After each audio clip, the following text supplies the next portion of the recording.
தேவர் குறளும் திருநன்மறை முடியும் மூவர் தமிழும் மொழிமொழியும் திருவாச்சகமும் திருமூலர் சொல்லும் ஒரு வாச்சகமென்று உணர். தமிழ் மூதாட்டி ஔவையார் கூறுகையிலே தேவர் குறளும் திருநான்மறை முடிவும் தெய்வ புலவரான திருவள்ளுவர் நமக்கு தந்த பொக்கிஷமான திருக்குறளும் மறை முடிவும் மேலான உயர்ந்ததான 4 வேதங்களின் முடிவு, அதாவது வேதாந்தம். மூவர் தமிழும் அப்பர் சம்பந்தர் சுந்தரர் ஆகிய மூவரும் அருளிய தேவாரம் என்கின்ற உயர்ந்ததான விஷயம்.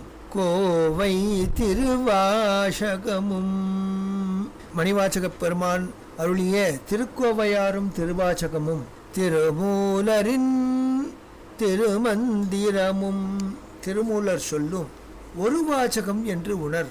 இவை யாவும் ஒரே பொருளை சிவபரத்தத்தை உணர்த்துவன என்பதை உணர்ந்து கொள் என்று ஔவை பாட்டி நமக்கு தன் மூதுரையிலே கூறுகின்றார். மேலும் வடலூர் வள்ளலார் கூறுகையிலே வான்கலந்த மாணிக்க வாசகானின் வாசகத்தை நான் கலந்து பாடுங்கால் நற்கருப்பஞ்சாற்றினிலே தென் கலந்து பால் கலந்து செழும் கணித்தீன் சுவை கலந்து என் முன் கலந்து உயிர் கலந்து வட்டாமல்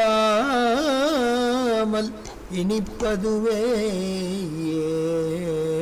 மாணிக்க வாசகருடைய திருவாசக தேனுக்கு உருகாதார் ஒரு வாசகத்துக்கும் உருகார் என்பது முதுமொழி. நல்லதொரு கருப்பஞ்சாற்றிலே தேன் கலந்தால் எவ்வாறு இருக்கும்? அந்த தேனும் கலந்து பாலும் கலந்து நன்கு பழித்த கனிகளாகிய பழச்சாற்றினியம் கலந்தால் ஆஹா எவ்வாறு இருக்கும்? இவ்வனைத்தும் கலந்தால் திகட்டுவிடும் என்ற ஒரு எண்ணம் ஏற்படும். நன்றாக இருக்குமோ என்ற ஒரு சம்சயம் ஏற்படும். ஆனால் வள்ளல் பெருமான் கூறுகின்றார், இத்தகைய சுவையுடன் உங்கள் ஊனையும் உயிரையும் கலந்து விடுங்கள், திகட்டாமல் நீடித்த நிலைத்த இனிமை சுவானுபவத்தேன் உம்முள் ஊற ஆரம்பிக்கும் என்கின்றார். வாழையடிய வாழையாய் வந்த திருக்கூட்டத்து மரபினுள் நம் காலத்தில் அண்மையில் வாழ்ந்த வடலூர் வள்ளலாரின் முதுமொழி திருவாசகத்திலே நாம் கலந்து அதை நம் ஊனையும் கலந்து அதை சுவைத்து இறைவனை சிக்கென பிடித்து வாழ்வாங்கு வாழ வேண்டும் என்று பிரார்த்தனையோடு மேலும் இம்பாகம் 3 கூறுகின்றோம். பல நாட்கள் கடந்து விட்டது. அரிமர்தன பாண்டியன் பிரதமரிடமிருந்து யாதொரு செய்தியும் இல்லையே என்று சில ஒற்றர்களை அனுப்புகின்றான். அவர்கள் அவ்வுதவியாளர்கள் திரும்பி வந்து அனைத்தையும் கூறினர். என்ன மன்னன் சொன்னது என்ன, இவர் செய்வது என்ன, குதிரைகளை அழைத்து வரும்படி ஒரு வலுவான செய்தியை மீண்டும் கூறி அனுப்புகின்றான். அப்பொழுது திருப்புறந்துறை ஆண்டவனிடத்திலே அலைக்கடத்தை தேண்டினார். ஆவணி மூலத்தன்று அந்த நன்னாளிலே குதிரைகள் வரும் என்று நீ கூறிவிடு என்று கூற அவ்வாறே அவர் பதில் இருத்தார்.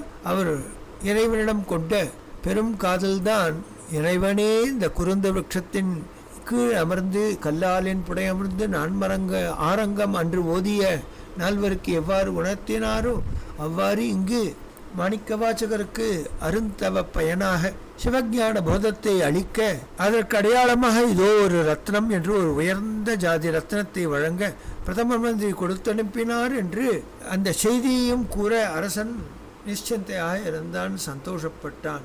இது பகவானிடம் இவர் கொண்ட உறுதியான நம்பிக்கை, உறுதியான பக்தியின் வெளிப்பாட்டு. மேலும் நடந்தது என்ன அடுத்ததிலே காண்போம். ஒரு உயர்ந்ததான தேனினுமினிய திருவாசக அமுதத்தை இனி நாம் பருகுவோம். தன்னை ஆண்ட குருந்த விருட்சத்து அடியில் இருக்கின்ற குருபிரானை நினைக்கி அவருடைய கருணையினால் நெக்குருகி கூறுகின்றார். கடையவனேனை கருணையினால் கலந்து ஆண்டு கொண்ட விடையவனே விட்டுடுதி கண்டாய் விரல் வெங்கையின் தோல் உடையவனே மன்னும் உத்தர கோஷமங்கை கரசே ஷடையவனே தளர்ந்தேன் எம்பினான் என்னை தங்கிக்குள்ளே ஷடையவனேயே தளர்ந்தேனெம்பிரான்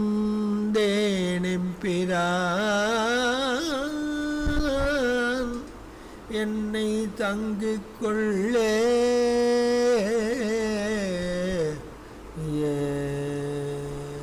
எப்பேற்பட்ட ஒரு பரிஸ்திதியிலும் என் இறைவா, என்னை ஆண்டவா, நீ என்னை விட்டுவிடுதல் கூடாது என்று இந்த நீத்தல் விண்ணப்பத்திலே கூறுகின்றார்.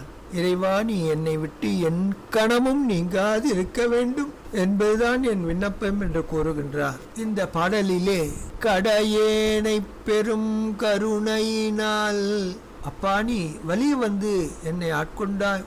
ஹே ரிஷபவாகனா, விடையவனே, அடியேனை விட்டு விடுவாயா?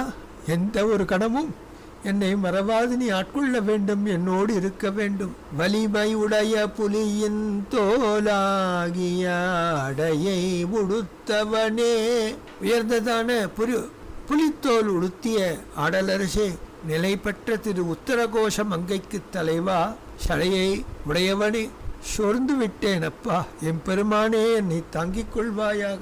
இந்த வார்த்தைகள் அனைத்தும் நம் போன்ற அதமர்களுக்கு யாதொரு கலக்கம் தரும் ஒரு சூழ்நிலை ஏற்பட்டாலும் நம் குருமணி இருக்கின்றார், நம் குருநாதன் இருக்கின்றார், நம்மை ஆண்ட பரமகுரு இருக்கின்றார், அவர் நம்மை எக்கணமும் மறவாது காத்தருள்வார் என்று அந்த உறுதியை இந்த உயர்ந்ததான தேனினும் இனிய இந்த சொற்றொடர்களால் நமக்கு நம்பிக்கையை ஊட்டுகின்றார்.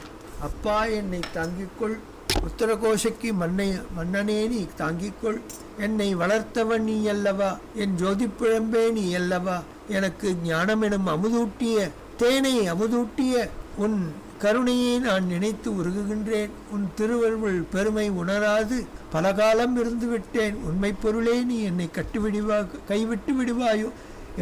என்னிடத்திலே யாதேனும் குற்றங்கள் இருந்தால் நீக்கி அருள்வாய். அடியானை எக்கணமும் நீங்காது அருள் செய்ய வேண்டும். மாணிக்கமே, அமுதமே, கருணைக்கடலே, என்னை ஆண்ட பரமா, நீ விட்டிடாது என்னை ஆண்டு அருளல் வேண்டும் என்று யாச்சிக்கின்றார். ஏசினன் யான் உனை ஏத்தினும் என் பிழைக்கே குழைந்து வேஷருவேனை விடுது கண்டாய். செம்பவள வெற்பின் தேசுடையாய் என்னை ஆழ்வுடையாய். சிற்றுயிர்க்கு இறங்கி காய்ச்சின ஆலம் உண்டாய். அமுது உண்ண கடையவனே, என்னை விட்டிடாது காத்தருள்வாய் என்று பிரார்த்திக்கின்றார். தென்னாடுடைய சிவனே போற்றி, எந்நாட்டவர்க்கு இறைவா போற்றி. திருச்சிற்றம்பலம். சிவசிதம்பரம். மாதவூர் திருவடிகளே சரணம். அநேக சரணம்.